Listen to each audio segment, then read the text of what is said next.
নমস্কার, আপনাদের সকলকে স্বাগত জানাই চ্যানেল রূপা মুখার্জিতে। এবার শিক্ষা দপ্তরের তরফ থেকে একটি বিশেষ ব্যবস্থা করে দেওয়া হয়েছে। যদি উচ্চ মাধ্যমিকে একটি বিষয় কেউ ফেল করে থাকে, তাহলে পুনরায় পরীক্ষায় বসার জন্য আবেদন গ্রহণ প্রক্রিয়া দিনক্ষণ বৃদ্ধি করা হলো। সম্প্রতি উচ্চ মাধ্যমিক পরীক্ষায় উত্তীর্ণ কিন্তু চাইলে আবার দ্বাদশ শ্রেণীর পরীক্ষা দিতে পারবেন, এমনই সুযোগ করে দিয়েছে উচ্চ মাধ্যমিক শিক্ষা সংসদ। তবে যারা 9-2 রেগুলেশনে উত্তীর্ণ তাদের জন্যই এই সুযোগ।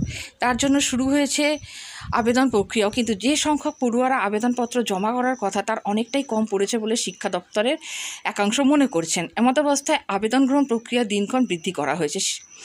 উচ্চ মাধ্যমিক শিক্ষা সংসদের সভাপতি চিরঞ্জীব ভট্টাচার্য বলেন, আমরা সুযোগ দিয়েছি পড়ুয়াদের সাথে।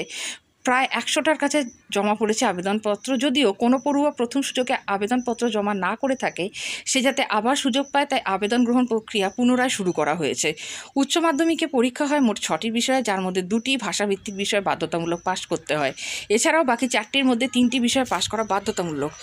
এবার ধরুন কোনো পড়ুয়া বাংলায়, ইংরেজি, কেমিস্ট্রি, ম্যাথ, ফিজিক্স এবং বায়োলজিতে পরীক্ষা দিচ্ছে। সেক্ষেত্রে যদি ওই পড়ুয়া পদার্থবিদ্যায় অনুত্তীর্ণ হয় এবং বাকি বিষয়ে উত্তীর্ণ হয়, তাহলে সেই উচ্চ মাধ্যমিক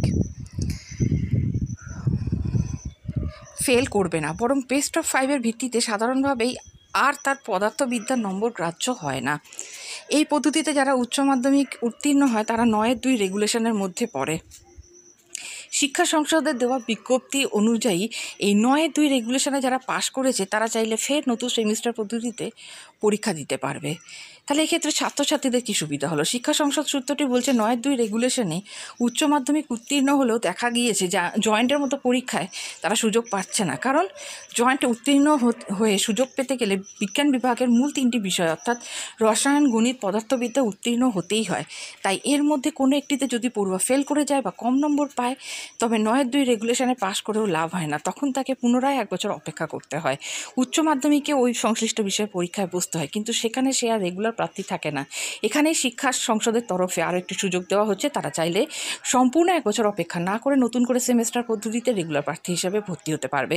3য় ও 4র্থ সেমিস্টার পরীক্ষায় বসার সুযোগ পাবে ওই প্রার্থীরা। তবে সেক্ষেত্রে সব বিষয়েই আবার পরীক্ষা দিতে হবে।